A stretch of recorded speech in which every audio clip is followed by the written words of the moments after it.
ಮಾಡಿರುವಂತ ಅಧಿಕಾರಿಗಳಿಗೆ ಹೇಳಿ ಧಿಕ್ಕಾರ ಧಿಕ್ಕಾರ ಧಿಕ್ಕಾರ. ಬೇಕೇ ಬೇಕು ಬೇಕೇ ಬೇಕು. ಜಿಲ್ಲಾಧಿಕಾರಿಗಳು ಡಿಸಿ ಸಾಹೇಬರಿಗೆ ಕೇಸ್ ಮಾಡುವಂತ ಹೇಳಿದ ಮೇಲೆ ಅವರ ನಿರ್ದೇಶನಕ್ಕೆ ತಿರಸ್ಕಾರ ಮಾಡಿರುವಂತ ಕೆಳಮಟ್ಟದ ಅಧಿಕಾರಿಗಳಿಗೆ ಹೇಳಿ ಧಿಕ್ಕಾರ ಧಿಕ್ಕಾರ ಧಿಕ್ಕಾರ. ರೈತರ ಕನಸನ್ನು ಇವರು ನುಚ್ಚು ನೂರು ಮಾಡಿರುವಂತ ಅಧಿಕಾರಿಗಳು ಹೇಳಿ ಧಿಕ್ಕಾರ ಧಿಕ್ಕಾರ ಧಿಕ್ಕಾರ. ಅನ್ನದಾತರಿಗೆ ಬೆನ್ನೆಲುಬಾಗಿ ನಿಂತುತ್ತೇನೆ ಅಂತೇಳಿ ಸತ್ಯ ಹೇಳಿ ಇವತ್ತು ಅನ್ನದಾತನ ಬೆನ್ನನ್ನು ಮುರಿಯುವಂತ ಅಧಿಕಾರಿಗಳಿಗೆ ಹೇಳಿ ಧಿಕ್ಕಾರ ಧಿಕ್ಕಾರ ಧಿಕ್ಕಾರ. ಬೇಕೇ ಬೇಕು. ಈಗ ನಾವೆಲ್ಲ ಯಾಕಂತಂದ್ರೆ ನಾವ್ ಏನು ಸಮಸ್ಯೆ ಬಂತಂದ್ರು ತಮ್ಮನ್ನ ನಾವು ಈಗಾಗಲೇ ನಾವು ಪ್ರಾಕ್ಟಿಕಲ್ ಆಗಿ ನಮ್ಮ ಹೊಲದಲ್ಲಿ ನಕಲಿ ಬೀಜ ಬಿತ್ತನೆ ಮಾಡಿ ಯಾವ ರೀತಿ ಅನ್ನೋದನ್ನ ಈಗಾಗಲೇ ತಮಗೂ ತೋರಿಸಿದೀವಿ, ವಿಡಿಯೋ ಮುಖಾಂತರ ಇದೆ. ಹಾಗಾಗಿ ಏನ್ ಟೈಮ್ ತಗೊಳ್ಬೇಕಾದ್ರೆ 1 ತಾಸು ತಗೊಂತಿರೋ 2 ತಾಸು ತಗೊಂತಿರೋ ತಗೋರಿ. ನೀವು FIR ಅವ್ರ ಮ್ಯಾಗ FIR ಮಾಡಿ ಆ ಕಾಪಿನ ನಮ್ಗೆ ತಂದು ಕೊಡ್ರಿ. ಮುಂದಿನ ತನಿಖೆಯಲ್ಲಿ ನಾವು ಸರಿಯಾಗಿ ಮಾಡ್ತಾರೆ ಇಲಾಖೆ ಅಧಿಕಾರಿಗಳು ಅಂತೇಳಿ ನಾವು ಈ ಹೋರಾಟ. ನಾವು ಕಲ್ತಿರೋದ್ರ ಪ್ರಕಾರ ಇದು ಬ್ಯಾಕ್ಟೀರಿಯಲ್ ಲಿಬ್ಲೈಟ್ ಜಾಂಥೋಮೋನಾಸ್ ವರೈಸೆ ಸ್ಪೀಸೀಸ್ ಇಂದ ಸ್ಪ್ರೆಡ್ ಆಗಿರೋಂಥ ರೋಗ. This is not a seed borne disease. ಇದು ಬೀಜದಿಂದ ಬಂದಂತಹ ರೋಗ ಅಲ್ಲ ಬ್ರದರ್. ಸರ ಈಗ ಅಲ್ಲ ಸರ್ ಕೃಷಿ ಅಲ್ಲ, ಒಂದ್ ನಿಮಿಷ ಬ್ರದರ್. ಈಗ ನಮ್ಮ ಜಾಬೀದ್ ಅವರು ಹೇಳಿದಂಗ ಏನು ಕೃಷಿ ಸಂಶೋಧನಾ ಕೇಂದ್ರದಲ್ಲಿ ಈ ರೀಸೆಂಟ್ ಆಗಿ ಈ ವರ್ಷ ಏನು ಅವರು ವರದಿ ತಗೊಂಡಿರೋದು ಇದು ಯೋಗ್ಯ ಆದ 2025 ಅನ್ನೋದನ್ನ ಒಂದು ವರದಿ ಮಾಡ್ತೀರಿ. ನೀವು ಯಾವುದೇ ಇಲಾಖೆ ಬೀಜ ಬಂದ್ರೆ ಅದನ್ನ ಸ್ವಲ್ಪ ಮಣ್ಣಲ್ಲಿ ಹಾಕಿ ಬೆಳೆಸುವಂತ ಪ್ರಯತ್ನ ಮಾಡ್ತೀರಿ. ಕೋಟ್ಯಾನುಗಟ್ಲೆ ರೈತರು ಹೊಲದಲ್ಲಿ ಬಿತ್ತನೆ ಮಾಡೋದನ್ನ ಅಲಕ್ಷ್ಯವಾಗಿ ಕಂಪನಿಗಳಿಗೆ ನೀವು ದಾರಿ ಎರೆದು ಕೊಡ್ತೀರಿ ಅಂತಂದ್ರೆ ಅದು ಏನೇ ಇರಲಿ ಅಟ್ಲೀಸ್ಟ್ ಟೆಸ್ಟ್ ಮಾಡೋಂಥ ರಿಪೋರ್ಟ್ ಅನ್ನ ಬೇಕಲ್ಲ ಸರ್, ಈ ವರ್ಷದ ರಿಪೋರ್ಟ್ ಅಲ್ಲ.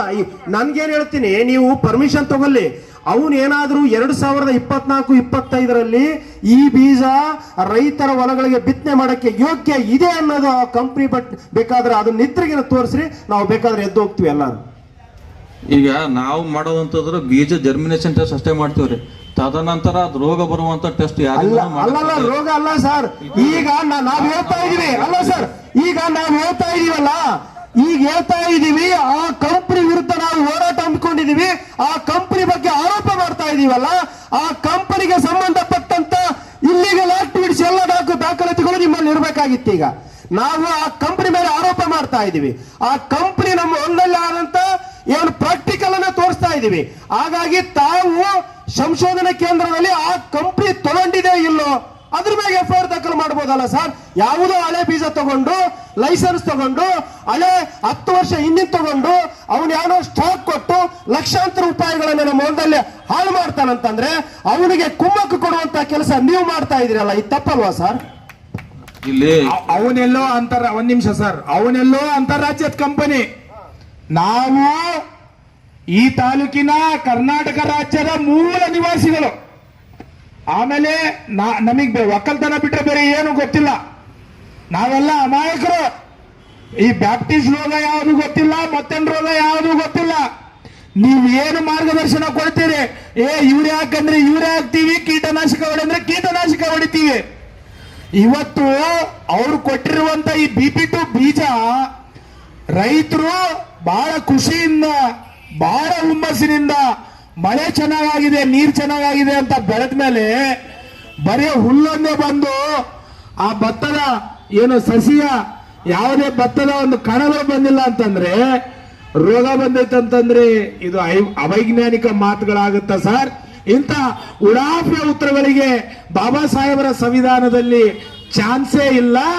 ದಯವಿಟ್ಟು ಅವರ ಮೇಲೆ ಕ್ರಿಮಿನಲ್ ಮೊಕದ್ದಮೆ ದಾಖಲಿಸಿ ಆಮೇಲೆ ರೈತರು ಏನಾದ್ರೂ ತಪ್ಪಾದ್ರೆ ಕೋರ್ಟಿನಲ್ಲಿ ಏನು ಪ್ರಕ್ರಿಯೆ ಆಗುತ್ತೆ ನಮ್ಮ ತಲೆನೂ ನಾವು ಗಲ್ಲಿಗೆ ಕೊಡೋಕೆ ಸಿದ್ಧರಾಗಿದ್ದೀವಿ.